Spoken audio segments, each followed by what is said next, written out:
नमस्कार दोस्तों, मैं हूं शोभित और इस साल अभी तक हम लोगों ने अपने किसी भी स्टूडेंट का एक्सपीरियंस लेकर के नहीं आया था, लेकिन सबसे पहले हम लोग स्टार्ट करने वाले हैं चंदन के साथ में। तो भाई चंदन, ये हमारी टीम का सबसे बढ़िया स्टार बॉलर था क्रिकेट का भी, और सितंबर में लास्ट ईयर इसने एडमिशन लिया था, तो ऑलमोस्ट 1 ईयर इसके कंप्लीट हो गए हैं। काफ़ी मेहनत करी और काफ़ी ओबीडियंट टाइप का स्टूडेंट है। काफ़ी सारे बच्चे बोलते हैं कि ये मेरा ब्रह्मास्त्र है क्रिकेट के लिए भी और वैसे पढ़ाई के लिए भी। तो हम यहाँ से बात कर रहे हैं रिजल्ट के बाद, जितने भी रिजल्ट आए हैं लगभग सभी बच्चों को हम एक एक करके यहाँ पे बुलाएंगे और उनके एक्सपीरियंस के बारे में जानेंगे कि उनको क्या मिला, कैसे मिला। तो सबसे पहले चंदन स्टार्ट करते हैं तुम्हारी जर्नी से, कि मतलब तुम पहले तो ये बताओ कि तुम यहाँ पे आए कैसे, लाइफएक्स तक कैसे पहुंचे? सर फर्स्ट ऑफ ऑल तो थैंक यू। आज इतने सबके सामने मेरे को मौका मिला बोलने का। मैं कभी बोला भी नहीं है, ट्राई भी नहीं किया, फर्स्ट टाइम आपके। तो सर मैं फर्स्ट टाइम यहाँ, तो सर मैंने कैप्टन सुनील सर है, उनके इंस्टा आईडी से, सोशल मीडिया से ही होता है आजकल तो सब, वही जनरेशन न्यू है तो सब कुछ उधर से चल रहा है। तो मैंने वही देखा था पहले, फिर उधर से मुझे पता चला लाइफएक्स के बारे में। तो फिर मैंने कांटेक्ट किया एडमिशन सेल से, तो फिर उधर से मुझे थोड़ी इन्फॉर्मेशन मिली एंड फिर मैंने डायरेक्ट एडमिशन ले लिया था। मुझे मतलब मेरे को ऐसी जगह चाहिए थी जहाँ मेरे को कम स्टूडेंट्स हो और मेरे को भी मतलब ऐसा, मेरे को ऊपर भी मतलब ऐसा हो कि हाँ टीचर्स भी फोकस कर पाए और कम स्टूडेंट्स होंगे तो अच्छा फोकस रहेगा। तो मेरे को ऐसी जगह ही चाहिए थी जहाँ भीड़ भाड़ भी ना हो, तो सही है, वहाँ मेरा ऊपर भी फोकस रहेगा तो मेरा अच्छे से मतलब पर्सनल अटेंशन बेसिकली तुम्हें चाहिए थी। तो पर्सनल अटेंशन मिली तुम्हें कि नहीं मिल पाई? ये सबको सर मिली, जरूर मिली और सबसे अच्छी मिली अच्छा, तो अब जैसे तुम्हारा ये जो 1 साल का जर्नी था, अगर मैं बोलूँगा कि तुम, अब खैर 1 साल की जर्नी 5 मिनट में सम अप करना थोड़ा मुश्किल होता है क्योंकि अप्स एंड डाउन्स तो बहुत सारे थे। तो फिर भी मैं तुमसे बोल रहा हूँ कि तुम्हारी जो ये 1 साल की जर्नी थी, इस 1 साल की जर्नी में तुम्हारे साथ में क्या क्या चीज़ें हुई ऐसी जो तुम्हें शायद किसी और जगह मिलती या नहीं मिलती, या यहाँ पे तुमने कौन से ऐसे अप्स एंड डाउन्स देखे जो मतलब थोड़े ऐसे थे जो बच्चों को बताने चाहिए? हाँ सर, डाउन्स तो खैर क्या ही बताऊँ, बट अप्स ज़रूर मिले और वो भी बहुत सपोर्ट मिला मुझे लाइफएक्स की तरफ से। फर्स्ट ऑफ ऑल तो मैं सितंबर में यहाँ आया था, तो फिर तब फैब बैच वाले भी यहाँ थे, उनका भी प्रिपरेशन चल रहा था, तो थोड़ी बहुत उनसे भी मुझे हेल्प मिली थी स्टार्टिंग में, क्योंकि मैं आया नया मतलब मैं थोड़ा ऐसे था कि शाय पर्सन था, तो मतलब किसी से कभी इतनी बात नहीं की थी। फिर 1 महीना तो मैं ऐसा ही था कि साइलेंट अलग से बैठता था, अलग बैठती कोने पे, तो सब बोलते थे कि यार तू बोलता नहीं है, मतलब टाइम लगता है मेरे को थोड़ा एक नेचर में आने के लिए तुम्हारे जैसे। तो फिर मेरे उनसे कांटेक्ट होने लगे, फिर उनके भी इंटरेस्ट स्टार्ट हुए, तो मुझे उनसे भी एक्सपीरियंस मिला। एक ये है कि ऑफलाइन का बहुत फायदा रहता है, ऑनलाइन से मैं मेरे पॉइंट ऑफ व्यू से ऑफलाइन का बहुत फायदा रहता है, क्योंकि एक फैब बैच वाले तो उनसे कांटेक्ट रहता है, तो अपन को एक्सपीरियंस मिलता है कि उन्होंने क्या गलती की और अपन को क्या गलती करनी नहीं चाहिए, तो उससे भी एक ऑफलाइन से फ़ायदा मिलता है। फिर मैंने अपने 1 महीना तो ऐसे निकाला सोचते सोचते क्या होगा यार। फिर थोड़े दिन बाद पता चला कि हाँ यार थोड़ा काम अपन खुद के ऊपर मेहनत करेंगे। और उससे पहले मैंने इधर लाइफएक्स में आई ना, उतनी मेहनत मैंने 12th में भी नहीं की होगी मेरी लाइफ में। तो मैंने रियली बोला ना, 12th में इतनी मेहनत नहीं की जो मैं यहाँ आने के बाद की। मतलब मैं रेगुलर स्टडी करता था, मतलब मैंने 12th में भी लास्ट में जाके पढ़े थे, जब लास्ट 4-5 महीने बचे थे तब मैंने जाके प्रिपरेशन स्टार्ट की थी। यहाँ मैं जब जिस दिन यहाँ आया, मैंने उस दिन से मेरी स्टडी स्टार्ट कर दी थी। मैंने सोचा थोड़ा थोड़ा मैं करके चलूंगा तो मेरे को लास्ट में जाके बर्डन नहीं हो जाएगा एक साथ। अच्छा, एक चीज़ अभी जैसे हमने ये बात नहीं करी, ये बात वैसे सबसे पहले बता देनी चाहिए। पहले तो ये बता दो कि तुम्हारी रैंक कितनी है और तुम्हें कौन सी कंपनी में सिलेक्शन मिला है?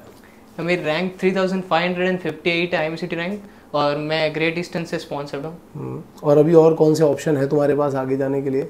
मेरे पास एंग्लो भी है और वो 24 को मेरा इंटरव्यू भी है, और एक थोड़ी बहुत मैंने गलतियाँ भी की थी तो उसके कारण मेरे पास कम चांसेस भी रहे, और थोड़ी बहुत मेरी मतलब वो भी कह सकते हैं कि कम अपॉर्चुनिटीज़ भी थी मेरे पास। तो कम अपॉर्चुनिटीज़ का रीज़न क्या था?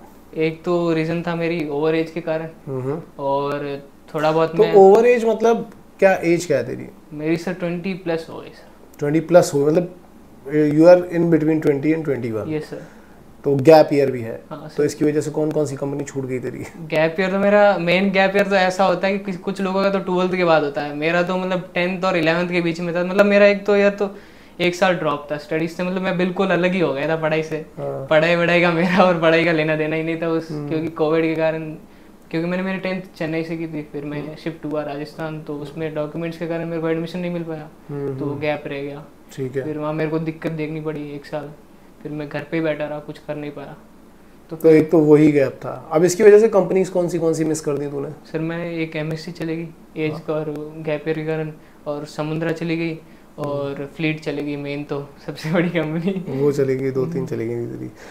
अच्छा ठीक है, अब यहाँ तक आ गए अपन लोग, ठीक है। मुझे बस ये बता, IMU CET वाली जो जर्नी थी, क्योंकि अब तूने पढ़ाई तो करी है पूरे 1 साल तक, ठीक है, मतलब मैं ये बोल सकता हूँ कि ये उन बच्चों में से एक था जिनको हम ये नहीं बोलते कि बहुत ब्रिलियंट, बहुत इंटेलिजेंट है, लेकिन डिलीजेंट है, जो लगातार पढ़ रहे हैं, मेहनत कर रहे हैं, चाहे वो क्रिकेट हो चाहे वो पढ़ाई हो। क्योंकि मुझे लगता है तेरा जो घुलना मिलना ज्यादा हुआ बच्चों के साथ में, वो क्रिकेट के बाद ही हुआ है। हाँ वही, और ऐसा मेरे को लगता है कि आपने इस बैच से पहले कभी किसी को मतलब इतना मतलब क्लोज, आपने इतना बड़ा भी सर्कल और इतना क्लोज भी नहीं बना पाए होंगे, क्योंकि इतना कम ही कांटेक्ट होता है, क्योंकि टीचर के बच्चे 40 होते तो किस किस पे मतलब किसका नाम किसकी क्या लेकिन क्रिकेट की वजह से इस बार काफी ज्यादा कनेक्शन बिल्डअप हो गया, बहुत जनों के साथ, मीन सबके साथ अच्छा कनेक्शन भी बन गया, मेरा भी बन गया, सर का भी बने, और मेरा सर का बॉन्ड भी अच्छा हो गया ब्रह्मास्त्र करके। हाँ, सब बच्चे तुझे चिढ़ाते थे, तू सर का ब्रह्मास्त्र, क्योंकि जब भी टीम सिलेक्शन होता था मैं पहले चूज कर लेता था। लेकिन अब चलो ठीक है, अब इससे आगे निकलते हैं, एक लेवल और आगे चलते हैं। IMU CET जैसे हमने प्रीवियस ईयर पेपर किए, हालांकि हमने बहुत सारे मॉक टेस्ट पेपर भी किए, बहुत सारे प्रीवियस ईयर पेपर भी किए, और इस साल का जो तूने पेपर दिया, इनमें क्या डिफरेंस दिखाई पड़ा तुझे? फर्स्ट ऑफ ऑल तो सर मैं ये बताना चाहूँगा बच्चों को कि मेरे को बच्चे जैसे पहले वाले जो सीनियर्स थे या मेरे बैचमेट्स थे, मेरे को यही बोलते रहते थे कि यार क्या तू यार इतना पढ़ता है, IMU CET तो है, इजीली क्लियर कर देगा, पेपर इजी आता है, बेसिक्स आता है। मैंने बोला हर कोई लेवल, हर कोई का एक अलग लेवल होता है, तो अपना लेवल मेंटेन करके रखो, कुछ भी इजी और हार्ड नहीं होता है। अगर तुम प्रिपरेशन नहीं करोगे ना, तुम्हारे लिए वो हार्ड ही होगा। अगर तुम प्रिपरेशन कर रहे हो ना, तो कितना भी हार्ड आ जाए तुम्हारे लिए वो इजी रहेगा। तो मैंने मेरी प्रिपरेशन कंटिन्यू रखी थी, और कुछ बच्चे ऐसे भी थे कि जोश जोश में बोल रहे थे कि पेपर इजी आएगा, क्लियर हो जाएगा, क्या ही है। तो मैंने वो, मेरा माइंडसेट नहीं था, मेरा माइंडसेट था कि हाँ आप अगर एक लेवल ऊपर तैयारी करा रहे हो तो मेरे को भी मेरा परफॉर्मेंस वहाँ रखना चाहिए कि मेरे को कैसा भी पेपर आए तो मैं हैंडल कर पाऊँ। हाँ, तो मतलब कहने का है कि दुनियादारी के कनेक्शन से ज्यादा अच्छा है कि अपने टैलेंट के ऊपर भरोसा करो।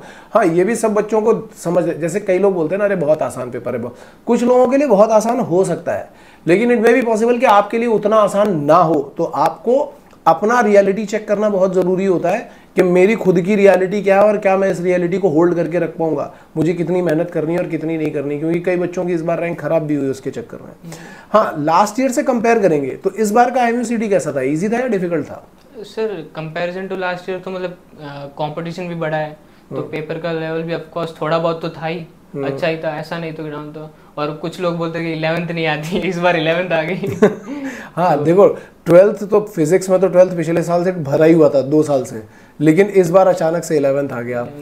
तो इस बार जैसे जब रिजल्ट आया तो अपने क्लास के बच्चे हों या तुम दूसरे क्लासेस के स्टूडेंट से भी मिले होगे, ऐसे बच्चों से भी मिलोगे जिन्होंने कोई क्लासेस ज्वाइन नहीं किए थे, तो मतलब ओवरऑल तुम्हारा क्या ओवरव्यू रहा कि कितने बच्चों का हुआ, कितने बच्चों का नहीं हुआ, या कैसे बच्चों का हुआ और कैसे बच्चों का नहीं हुआ? सर मेरे पॉइंट ऑफ व्यू से देखो सर, जुगाड़ वाले तो पीछे ही रहते हैं हर बार, जुगाड़ वाले जुगाड़ में रह जाते हैं, और जो पढ़ने वाले होते हैं तो उनका तो ऑफकोर्स होना ही चाहिए और होता ही है लास्ट में जाके, कैसे भी करो, इस बैच में नहीं तो फैब बैच में कैसे न कैसे। और मैंने तो सर एक बात मैं पहले बताना चाहूँगा, मैंने बताई नहीं पीछे, कि मेरी फिजिक्स मैंने स्ट्रॉन्ग कर ली थी। मैं मानता हूँ, मैं एक्सेप्ट करता हूँ कि मैं मैथ्स में थोड़ा बहुत ठीक है वीक था, मैं कैसे भी करके मैनेज कर लेता था, बट फिजिक्स मैंने इस लेवल की स्ट्रॉन्ग कर ली कि मेरे को कुछ भी आ जाए ना, मैं पूरा डिपेंडेंट टोटली फिजिक्स पे था। एक्चुअली क्या है कि फिजिक्स तो मुझे लगता है तुम्हारे इंटरव्यू में भी मैटर करती है, तो स्ट्रॉन्ग होनी जरूरी ही है किसी भी इंटरव्यू के लिए। तो इंटरव्यू का तेरा कैसा एक्सपीरियंस रहा इस बार का? इंटरव्यू तो बहुत अच्छा था, और मैंने मॉक इंटरव्यूज भी बहुत दिए थे, रीटा मैम और आपको भी दिए थे सबसे ज़्यादा। करीब करीब कितने दिए होंगे तूने? मैंने मे बी 25 या 30 तक दे दिए थे सर, 25 आपको और रीटा मैम को। तो फिर मतलब इस बार जब तू इंटरव्यू में गया, वैसे तेरे इंटरव्यू मैंने ऑलरेडी इस पे डाल रखे हैं, शायद 2 इंटरव्यू डाले, आई बटन पे डाल दूंगा यार, जिन लोगों ने नहीं देखे होंगे। बहुत लोग क्या करते हैं यार, पहला जब इंटरव्यू होता है ना, तो बच्चों का इंटरव्यू खराब होता है, तो लोग ये नहीं समझते, जब इसका भी पहला इंटरव्यू था तो बहुत लोगों ने नीचे आके क्रिटिसाइज किया था, भाई पहला इंटरव्यू लोगों का खराब ही होता है, तो क्रिटिसाइज करने की बजाय सीखा करो यार। खैर जिसको भी देखने होंगे मैं आई बटन पे डाल दूंगा। जैसे आपने अभी बोला था कि मेरा दूसरों के साथ कैसा एक्सपीरियंस रहा दूसरों को देख के, तो मैं वो एक बात बोलना चाहूँगा। मैं एंग्लो का इंटरव्यू देने गया था, मैं रिजेक्शन फेलियर कर चुका हूँ, ऐसा नहीं कि मैंने रिजेक्शन फेलियर नहीं किया, मैंने कर भी चुका हूँ, फिर उससे बाहर भी आ गया था। मैंने इतना वो नहीं था कि चलो नहीं हुआ यार, वो कुछ लोग तो डिप्रेशन में चले जाते हैं, कुछ लोग कुछ सोचने लग जाते हैं, तो मेरा वो नहीं था, मतलब कुछ नहीं यार, या अपने अंदर कुछ कमी रह गई होगी या अपन कुछ सीख लेंगे, इससे कुछ ना कुछ तो होगा ही होगा। तो मैंने उससे सीखा और मैंने ऐसे भी लड़के देखे थे। मेरे को इंटरव्यू में ही मिला था एक लड़का और फिर उसका मैंने हालत देखी तो मैंने बोला यार मैं इससे बहुत बेटर हूँ, मतलब उसकी कंडीशन देख के। क्योंकि मैंने ठीक किया कि मैंने ऑफलाइन बैच ले लिया, अगर इसकी तरह होता तो मेरी हालत यार बहुत मतलब वो ऑनलाइन में कहीं मतलब वो बंदा मेरे को सर ऑनलाइन का भी नहीं था, उस बंदे ने तो मतलब खुद से ही करा था, कुछ भी नहीं उसने, तो उसने थोड़े बहुत देखता था कहीं वीडियो यूट्यूब देख लिया होगा यार, और वो भी थोड़ा बहुत तो ऑनलाइन के चक्कर में तो था ही, मेरे को लग रहा था। तो फिर मैंने बोला यार मेरा कॉन्फिडेंस उससे अच्छा है, क्योंकि वो बंदा मेरे को भी मतलब ऐसा था कि इतना डरा हुआ था कि बंदा कि खुद का इंट्रोडक्शन नहीं दे पा रहा था। अच्छा, हाँ देखो ये भी एक बहुत इंपॉर्टेंट फैक्ट है यार। इंटरव्यू में बहुत लोग कहते हैं कि सर मैंने आपके इंटरव्यू देखे और मुझे सारे क्वेश्चन आते हैं। क्वेश्चन आना is a different thing, interviewer के सामने बैठ करके बोलना इज इंटायरली डिफरेंट थिंग। तो जब आपको सारे क्वेश्चन आते भी होंगे ना, आप इंटरव्यूअर के सामने जाओगे तो उस मोमेंट पे क्वेश्चन भूल जाओगे, ये प्रेशर होता है इंटरव्यू का। तो ऐसा बहुत बार होता है, जब तक आप मॉक इंटरव्यूज नहीं दोगे तब तक आपके इंटरव्यूज अच्छे नहीं होते हैं। मैं बार बार बोल रहा हूँ, ये एक अलग बात है कि कोचिंग में जाना है कि नहीं जाना है, लेकिन फिर भी मैं ये सजेस्ट जरूर करूंगा कि आप अपने किसी भी अकाउंटेबिलिटी पार्टनर के साथ या अपने किसी भाई बहन जो भी हो, दोस्त हो, जो अच्छे जेन्युइन दोस्त हो जो आपको स्ट्रिक्ट रख सके, उनके साथ में इंटरव्यू प्रैक्टिस जरूर करना।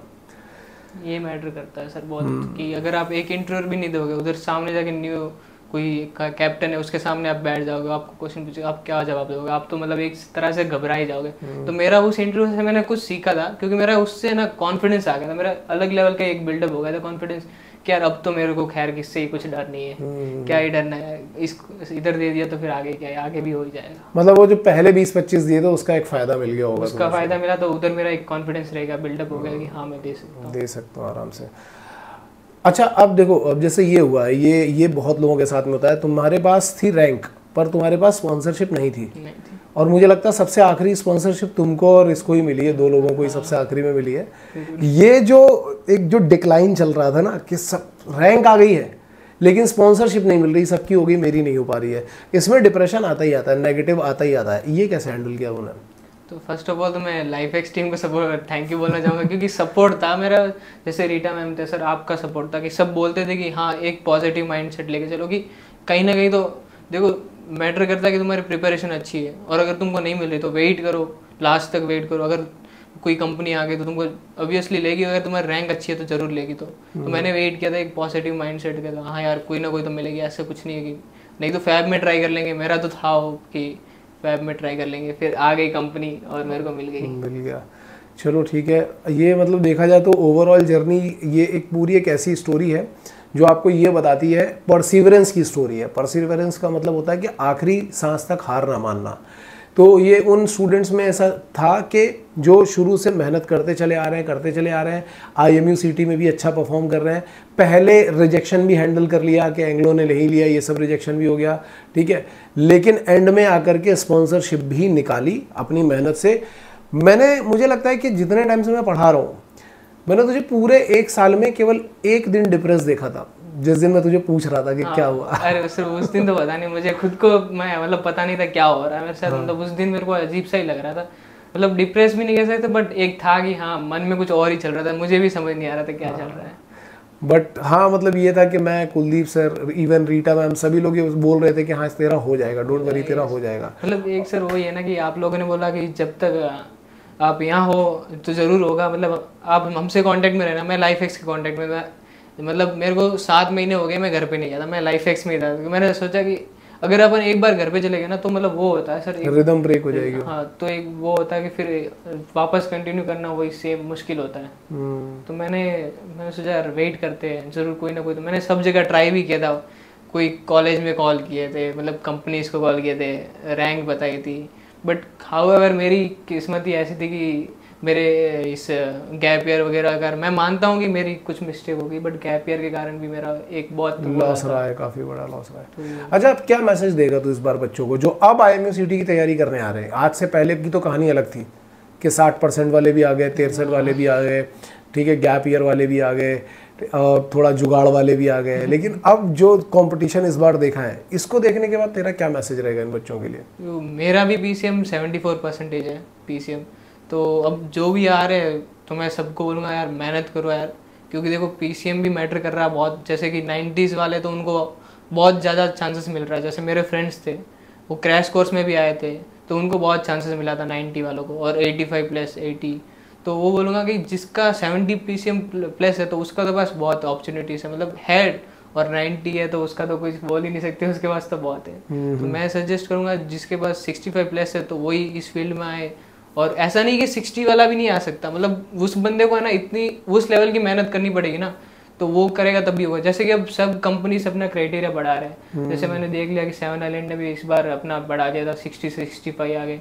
तो ये कुछ है नहीं कि डाउट की सिनर्जी भी नहीं बढ़ाएगी, हर कंपनी बढ़ा सकती है अपना, जिस हिसाब से बढ़ा सकते हैं। इस साल कंपटीशन भी बहुत बढ़ गया था, तो फिर वो तो बढ़ाएंगे, क्योंकि वो अपने देखेंगे कि कौन सा अच्छा बंदा है। जैसे अब 60 वाले को वो क्यों ही लेंगे, 90 वाले को फोकस करेंगे, प्रेफर करेंगे। हाँ, तो वही मतलब अब एक तो पीसीएम तो मैटर करेगा ही करेगा, मोरओवर आपकी रैंक बहुत ज़्यादा मैटर करेगी कि आप कितनी अच्छी रैंक लेकर के आए, इंटरव्यू में कितना अच्छा परफॉर्म कर रहे हो, ये सारी चीज़ें ज़्यादा मैटर करेंगी। और अपने बैच में भी मेरे को बच्चे जो न्यू बैच में आए तो सब पूछते रहे यार कैसे स्टार्ट करना है, क्या करना, भैया मेरा पीसीएम है। मैंने बोला यार पीसीएम पे तुम लोग बाद में फोकस करो, पहले अपने खुद की वीकनेस पे फोकस करो, अपने वीकनेस को हटाओ और अपने पॉजिटिव वे में लेके जाओ, और उस पर तुम काम करोगे तो तुम्हारा जरूर सिलेक्शन होगा। क्यों नहीं होगा, ऑब्वियसली होगा, अगर तुम मेहनत कर रहे हो तो जरूर होगा। और अच्छी रैंक ले आओ। अगर तुमको जैसे आपने सर हमको बोला था कि लास्ट 1 मंथ बचा था, तब आपने बोला था कि यार मतलब कुछ बच्चे थे कि वो जो सिर्फ स्पॉन्सरशिप कर रहे थे, मतलब आईएमए पे फोकस ही नहीं कर रहे थे।